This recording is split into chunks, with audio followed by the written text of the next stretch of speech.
Hello students, I am Aarti और मैं आप सबका वेलकम करती हूँ to Aarti education world. Dear students, इस वीडियो में हम आपकी सामाजिक विज्ञान विषय की कक्षा 8 की वर्कशीट नंबर 20 पढ़ेंगे, जिसकी डेट है 7 दिसंबर 2020। प्यारे बच्चों, ये तो आप जानते ही हैं, विद्यार्थी के नाम में आप अपना नाम लिख देंगे और कक्षा अध्यापक के नाम में आप अपने क्लास टीचर का नाम लिखेंगे। ठीक है, चलिए आप पढ़ लेते हैं आज की वर्कशीट में आपका क्या आया है। बच्चों, आज की जो आपकी वर्कशीट आई है ना, ये आपकी इतिहास वाली बुक से है। पाठ 5 है ना, जो आपकी बुक लगी हुई है हमारे अतीत भाग 3, उसका पाठ 5 है, जब जनता बगावत करती है। तो बच्चों, आपको पता ही है जब जनता बगावत करती है क्या होता है। तो इसमें आज आपका टॉपिक दिया हुआ है पढ़ने को, नीतियाँ और लोग। चलिए, नवाबों की छिनती सत्ता। जब 18वीं सदी के मध्य से ही जो राजा थे, नवाब थे, उनकी ताकत छिनने लगी थी। जो उनकी ताकत थी इतनी ज़्यादा कि अपने राज्य पर उनका ही राज होता था। वो कुछ भी करें, कैसे कर इकट्ठे करें, कुछ भी करें, लेकिन अब उनकी जो ताकत अब जब उनकी जो ताकत थी वो अब कम होने लगी थी। उनकी सत्ता और सम्मान दोनों खत्म होते जा रहे थे। बहुत सारे दरबारों में रेजिडेंट तैनात कर दिए गए थे। स्थानीय शासकों की स्वतंत्रता घटती जा रही थी। उनकी सेनाओं को भंग कर दिया गया था। उनके राजस्व वसूली के अधिकार व इलाके एक एक करके छीने जा रहे थे। मतलब ये चीज़ें अब उनकी कम हो रही जा रही थी। ना तो उनकी सत्ता अच्छी हो रही थी, ना उनका सम्मान। वो सब जो उनका सम्मान हुआ करता था, एक राजा, एक ये, इस तरीके से अब उनका खत्म होता जा रहा था, नवाबों का भी। अच्छा, अब उसकी क्या थी, उनकी सेनाओं को भंग कर दिया गया था। उनके जो राजस्व वसूली के जो अधिकार थे, उनके इलाके एक एक करके छीने जा रहे थे। क्योंकि अब क्या किया था, अंग्रेजों ने एक एक करके अपनी पावर को बढ़ाना शुरू कर दिया। अब उनकी पावर बढ़ रही थी, तो आपको पता ही है क्या होगा उसके उलट। जो राजा थे, जो नवाब थे, उनकी पावर घट रही थी। बहुत सारी स्थानीय शासकों को ने अपने हितों की रक्षा के लिए कंपनी के साथ बातचीत भी की। अब कई लोगों को लगा भाई इनके ये इतना परेशानी क्रिएट कर रही है, तो इनसे बातचीत करते हैं। उदाहरण के लिए झांसी की रानी को देख लीजिए। लक्ष्मीबाई ऐसा चाहती थी, झांसी की रानी लक्ष्मीबाई, कि कंपनी उनके पति की मृत्यु के बाद उनके गोद लिए हुए बेटा को राजा मान ले कि जब उनके हस्बैंड एक्सपायर हो गए थे, जब उनके पति की मृत्यु हो गई थी, तो उन्होंने ये बोला था कि जो उनके गोद लिए हुए बेटे हैं, उनको राजा बना देना चाहिए। पेशवा बाजीराव द्वितीय के दत्तक पुत्र नाना साहब ने भी कंपनी के आग्रह किया। जो पेशवा बाजीराव सेकंड थे, उनके जो दत्तक पुत्र थे, उन्होंने भी बोला नाना साहब ने कि भाई कंपनी से आग्रह किया कि उनके पिता को जो पेंशन मिलती थी वो मृत्यु के बाद उन्हें मिलने लगे। जब उनके पापा को मिलती थी, अब मुझे मिल जाए। अपनी श्रेष्ठता और सैनिक ताकत के नशे में चूर कंपनी ने इन निवेदनों को ठुकरा दिया। लेकिन वो तो भैया वो सोच रही थी हम ही बेस्ट हैं, हम श्रेष्ठ हैं, हम सबसे अच्छे हैं। और अपनी ताकत, अब तो उनके सैनिकों की ताकत भी थी उनके पास। तो उसके नशे में वो तो बिल्कुल चूर हो रखे थे, घमंड हो रखा था। उन्होंने जो भी कोई कुछ मांग रहा था, उसने सबको मना करते चले गए। अवध की रियासत अंग्रेजों के कब्जे में जाने वाली आखिरी रियासतों में से एक थी। अब क्या हुआ, अंग्रेज ने लास्ट में जो अवध की रियासत थी उसको भी अपने हाथों में ले लिया। अंग्रेजों के कब्जे में जाने वाली आखिरी रियासतों में से थी। 1801 में अवध पर एक सहायक संधि थोपी गई। मतलब अवध को ये बोला सहायक संधि, ये नहीं कि उसने अपनी मर्जी से, सहायक संधि का मतलब क्या होता है, कोई अपनी मर्जी से करे, लेकिन उस पर थोप दी गई। और 1856 में अंग्रेजों ने अवध को अपने कब्जे में ले लिया। अब क्या करा, अपने अंडर कर लिया, अपने कब्जे में ले लिया। गवर्नर जनरल जो डहलोजी थे, गवर्नर जनरल कौन थे उस टाइम पे, डहलोजी ने ऐलान कर दिया कि रियासत का शासन ठीक से नहीं चलाया जा रहा था, इसलिए ले लिया। इसलिए शासन को दुरुस्त करने के लिए, मतलब अच्छा बनाने के लिए, ब्रिटिश प्रभुत्व जारी रहेगा। कि मतलब अंग्रेज लोग शासन करेंगे, जिससे कि वहाँ का शासन अच्छा चल सके। उसके जो शासक थे वो अच्छा नहीं चला रहे थे। कंपनी ने मुगलों के शासन को खत्म करने की भी पूरी योजना बना ली थी, क्योंकि उस टाइम मुगल थे जब अंग्रेज आए थे, तो उन्होंने सोच लिया था कि मुगलों को कैसे खत्म करना है। कंपनी द्वारा जारी किए गए सिक्के पर से मुगल बादशाह का नाम हटा दिया, कि जो पहले सिक्के आ रहे थे उन पे मुगल बादशाह का नाम लिखा जाता था, तो उनका नाम हट गया था। 1849 में गवर्नर जनरल नेहरू ने ऐलान कर दिया कि बहादुर शाह जफर की मृत्यु के बाद बादशाह के परिवार को लाल किले से निकालकर उन्हें दिल्ली में कहीं और बसाया जाएगा। मतलब इन्होंने ये ऐलान कर दिया, घोषणा कर दी कि जो बहादुर शाह जफर उनकी मृत्यु हो गई तो उसके बाद जो उन बादशाह का जो भी परिवार होगा उसको लाल किले से निकाल दिया जाएगा और दिल्ली में कहीं और बसा दिया जाएगा। ठीक है। 1856 में गवर्नर जनरल कैनिंग ने फैसला किया कि बहादुर शाह जफर आखिरी मुगल बादशाह होंगे, कि इसके बाद मुगल बादशाह नहीं बनेंगे, इसके बाद कोई बादशाह नहीं बनेगा, इसके बाद मतलब कंपनी राज करेगी। उनकी ऐसी सोच थी।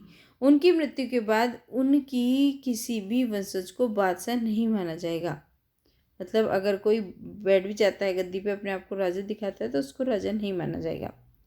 उन्हें केवल राजकुमारों के रूप में मान्यता दी जाएगी। हाँ, ये तो बोल सकते हैं उनके कोई राजकुमार हैं, राजा के बेटे हैं, लेकिन राजा नहीं माना जाएगा। ठीक है, चलिए अब आगे चलते हैं। किसान और सिपाही। अब देखिए किसान और सिपाही का क्या हाल था। गांव में जो किसान थे, जमींदार थे, उन्हें बहुत ज़्यादा लगान देना पड़ता था और कर वसूली के सख्त तरीकों का पालन करना पड़ता था, है ना। बहुत सारे लोग महाजनों से जो कर्ज लेते थे उसको लौटा नहीं पा रहे थे। इसके कारण उनकी पीढ़ियां पुराने जमाने हाथों के हाथ से निकलती जा रही थी। तो हाथ से निकल रही थी। कंपनी के तहत काम करने वाले जो भारतीय सिपाही थे उनके उनके भी अपने कारण थे कि उनके अंदर भी असंतोष फैला हुआ था। वे अपने वेतन भत्तों, जो उनको वेतन भत्ते मिलते हैं, जो सैलरी मिलती थी उसको लेके, और जो उनके जो सर्विस की जो रूल है उसको लेके, उनकी शर्तों के कारण वो परेशान थे। कई नए नियम उनकी धार्मिक भावनाओं और आस्थाओं को चोट पहुँचाते थे, है ना। क्योंकि ये सब चीज़ें चेंजेस हो रही थी, तो कई चीज़ ऐसी थी जो धर्म से रिलेटेड थी और कई चीज़ें ऐसी थी जो आस्था से रिलेटेड थी, तो उनको ठेस लगती थी। उस जमाने में बहुत सारे लोग समुद्र पार नहीं जाना चाहते थे। वो नहीं चाहते थे कि समुद्रों के पार जाएं, बहुत कष्ट, मतलब समुद्र पर जाना नहीं चाहते थे। उन्हें लगता था कि समुद्र यात्रा से उनका धर्म और जाति भ्रष्ट हो जाएंगे, कि अगर समुद्र पे गए तो वहाँ पे उनकी जाति खराब हो जाएगी, बुद्धि भ्रष्ट हो जाएगी, ऐसा लगता था उन्हें। मतलब उनका धर्म खराब हो जाएगा, सॉरी बुद्धि नहीं, धर्म। जब मैं सिपाहियों को कंपनी की ओर 1824 लड़ने के लिए समुद्र के रास्ते बर्मा जाने का आदेश मिला, तो उन्होंने इस हुक्म को मानने से इनकार कर दिया। मतलब जो उन्हें बोला गया कि भाई समुद्र के रास्ते बर्मा जाओ, तो उन्होंने मना कर दिया कि मैं नहीं मान रहा, अब कर लो क्या करना है। उन्हें जमीन के रास्ते से जाने का ऐतराज़ नहीं था। सरकार का हुक्म न मानने के कारण उन्हें सख्त सजा दी गई, क्योंकि सरकार का हुक्म मानना तो उस टाइम नंबर 1 जो ड्यूटी थी, उन्होंने ऐसे रूल बना रखे थे। 1856 में कंपनी ने एक नए कानून में साफ किया, क्या साफ कहा कि अगर कोई व्यक्ति कंपनी की सेना में नौकरी करेगा तो जरूरत पड़ने पर समुद्र पार भी जाना पड़ सकता है। ठीक है, ये है कि कंपनी की सेना में अगर नौकरी करेगा तो वो मना नहीं कर सकता, कभी भी उसको बाहर भेज सकते हैं। सिपाही गांव के हालात से भी परेशान रहते। सिपाही, बहुत सारे सिपाही खुद किसान थे, वे अपने परिवार गांव में छोड़कर आए थे। वो अपने गांवों में जो उनके परिवार थे उन सबको छोड़ के आ गए थे। लिहाजा किसानों को गुस्सा जल्दी ही सिपाहियों में भी फैल गया। अब किसान तो अपनी जो मांगे थी उसको लेके कर रहे थे, अब वो भी लोग जो जो क्या कहते हैं, जो ये आपके सिपाही हैं, इनमें भी फैल गया ये सब, दोनों में गुस्सा आ गया। सुधारों पर देखते हैं प्रतिक्रिया कैसे हुई।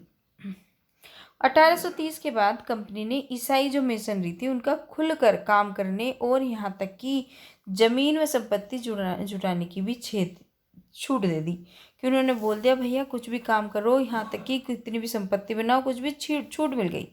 सती प्रथा को रोकने में विधवा विवाह को बढ़ावा देने के लिए कानून बना दिए गए, कि जिससे ये सब चीज़ें जो समाज में फैली हुई बुराइयां हैं, ये सती प्रथा और पर्दा प्रथा, इनके के लिए कानून बना दिए जाएंगे। है ना, बना दिए गए। अंग्रेजी भाषा की शिक्षा को जमकर प्रोत्साहित किया गया, और जो अंग्रेजी शिक्षा थी उसको प्रमोट कर रहे थे अंग्रेज, क्योंकि वो चाहते थे कि यहाँ पे जो अंग्रेजों की बातें हैं वो सारी चीज़ें आ जाएं। वो उसको प्रमोट करने में लगे थे, भाई ये पढ़ो, ये बढ़िया है, ठीक है। और जो हिंदुस्तान की किताबें थी वो बंद करते जा रहे थे, तो इसी वजह से तो फिर उसके बाद 1850 में एक नया कानून बनाया गया, जिससे ईसाई धर्म को अपनाना और आसान हो गया। अब उससे क्या हुआ, जब नया कानून आ गया, ईसाई धर्म और आसानी से लगता था, है ना, ईसाई धर्म। अच्छा, अब क्या हुआ, आसान हो गया। इस कानून में प्रावधान किया गया कि अगर कोई भारतीय व्यक्ति ईसाई धर्म अपनाता है तो भी पुरखों की संपत्ति पर उसका अधिकार पहले जैसे ही रहेगा। मतलब पहले तो ये था कि मतलब जो अगर एक राजा एक्सपायर हो जाता है तो उसकी संपत्ति उससे नहीं मिलेगी, मतलब उसके अगर उसकी कोई संतान नहीं है तो वो कंपनी टेक ओवर कर लेगी। लेकिन अभी क्या था, उन्होंने ये अधिनियम पास कर दिया और अपना लिया कि अगर कोई भी इंसान ईसाई धर्म को अपना लेता है ना, अगर वो बन जाता है क्रिश्चियन, है ना, अगर वो क्रिश्चियन बन जाता है तो जो उनकी पुरखों की संपत्ति है उनका अधिकार पहले जैसा हो जाएगा। समझ गए कि अगर हमारा धर्म मानोगे तो हम तुम्हें दे देंगे, अदरवाइज नहीं देंगे।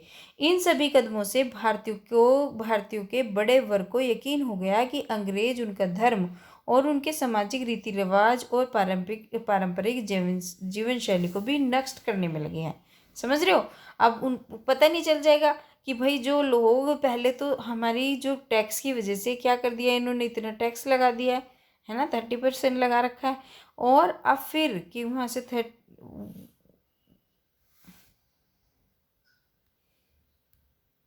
देखिए बच्चों, इसको आसान भाषा में समझिए। वो ये चाहते थे कि भाई हमारा धर्म अपना लो, हमारे जैसे बन जाओगे तो हम भी तुम्हें सहूलियत देंगे, और अगर तुम मतलब जो भारतीय बन के रहोगे, अगर अपनी वो चलाओगे तो हम बिल्कुल नहीं देंगे। क्योंकि अंग्रेज क्या चाहते थे कि हमारा धर्म फैले, ईसाई धर्म फैले, और हम इनको संपत्ति दे देंगे। अगर ईसाई धर्म नहीं अपनाएंगे तो हम जो इनको संपत्ति पर इनको अधिकार नहीं देंगे। तो इन सब चीज़ों को जब भारतीय देख रहे थे, उनको पता चल गया भाई अंग्रेज क्या चाहते हैं, उनका धर्म बदलना चाहते हैं, उनके सामाजिक रीति रिवाज छीनने चाहते हैं, उनके परंपरागत जीवन शैली को नष्ट कर रहे हैं। उनको समझ में आ गया था, ये जो भारतीय लोग थे, कि इस तरीके से यही है इनका कारण। ठीक है, ये इसका आसान शब्दों में था। चलिए अब देख लेते हैं इसके 4 प्रश्न जो दिए गए हैं वर्कशीट में, इनके उत्तर कर लेते हैं सही सही। पहला प्रश्न दिया गया है, स्थानीय शासकों की स्वतंत्रता क्यों घटती जा रही थी? तो इसका आंसर आप ये लिखें, स्थानीय शासकों की स्वतंत्रता घटती जा रही थी क्योंकि उनकी सेनाओं को भंग कर दिया गया था तथा उनके राजस्व वसूलने के अधिकार को छीन लिया गया था। अतः वे भारत में अपनी स्थिति को लेकर आत्मविश्वास से भरे थे। ठीक है, ये लिख देंगे आप पहले क्वेश्चन का आंसर। अब देख लेते हैं दूसरा क्वेश्चन क्या है। दूसरा क्वेश्चन पूछा गया है, कंपनी ने मुगल शासकों के आधिपत्य को किस प्रकार खत्म किया? तो इसका उत्तर आप लिखेंगे, कल कंपनी ने ऐलान कर दिया था कि बहादुर शाह जफर का जो आखिरी मुगल बादशाह होंगे और उनके वंशज आगे बादशाह नहीं बनेंगे। मतलब जो बहादुर शाह जफर के बाद कोई भी राजा, कोई शहंशाह नहीं बनेगा, उनको सिर्फ राजकुमार की मान्यता मिलेगी। मतलब जो भी उनके बच्चे होंगे राजाओं के, वो क्या होगा, वो राजकुमार बन सकते हैं, राजा नहीं बन सकते। इसी प्रकार कंपनी ने मुगल शासकों के आधिपत्य को खत्म कर दिया। ठीक है, कुचल डाला उन्होंने ये चीज़ें। अब देखते हैं चौथा क्वेश्चन क्या है। फोर्थ क्वेश्चन पूछा गया है आपकी वर्कशीट में। तीसरा क्वेश्चन दिया गया है आपकी वर्कशीट में, कंपनी के शासनकाल में सैनिक और किसान क्यों असंतुष्ट थे? मतलब क्यों उनमें संतोष की भावना नहीं थी? तो गांव में जो किसान थे और जमींदार थे, उन्हें भारी भरकम लगान और कर वसूली के सख्त तौर तरीकों से परेशान थे। उन पे इतना तगड़ा क्या लगता है, इतना तगड़ा लगान लगता है, कर वसूली लगती, तो इस वजह से परेशान थे। जबकि सिपाही अपने गांव वेतन भत्तों और सेवा शर्तों के कारण परेशान थे। लेकिन जो सिपाही थे उनकी प्रॉब्लम क्या थी, उनके जो वेतन भत्ते थे, उनकी जो सेवा शर्तें थी वो उनको ठीक से नहीं मिल रही थी, तो वो इसलिए परेशान थे। अब देखते हैं इस वर्कशीट का आखिरी क्वेश्चन, भारतीयों को ऐसा करने के लिए ऐसा क्यों लगने लगा कि अंग्रेज उनके परंपरागत जीवन शैली को नष्ट करना चाह रहे हैं? स्पष्ट कीजिए। तो बच्चों इसका उत्तर आप इस तरीके से लिख देंगे। 1850 में एक नया कानून बनाया गया जिससे ईसाई धर्म को अपनाना और आसान हो गया। ठीक है, नया कानून बनाया तो क्या हुआ, ईसाई धर्म को अब आसानी से अपना सकते थे। इस कानून में प्रावधान किया गया कि अगर कोई भारतीय व्यक्ति ईसाई धर्म अपनाता है तो पुरखों की संपत्ति पर उसका अधिकार हो जाएगा, अभी हमने पढ़ा। और इन सभी कदमों से जो भारतीय थे वो समझ गए कि भाई क्या करेंगे, अंग्रेज उनका धर्म और सामाजिक रीति रिवाज और परंपरागत जीवन शैली को नष्ट कर रहे हैं और अपने को फैला रहे हैं। तो ठीक है, ये हो गए आज की आपकी वर्कशीट के क्वेश्चन आंसर्स। होपफुली वीडियो आपके लिए हेल्पफुल रही होगी। बच्चों, अगर मेरी वीडियो से आपको हेल्प मिलती है तो please like, comment, share, subscribe जरूर करा करो। Thank you students.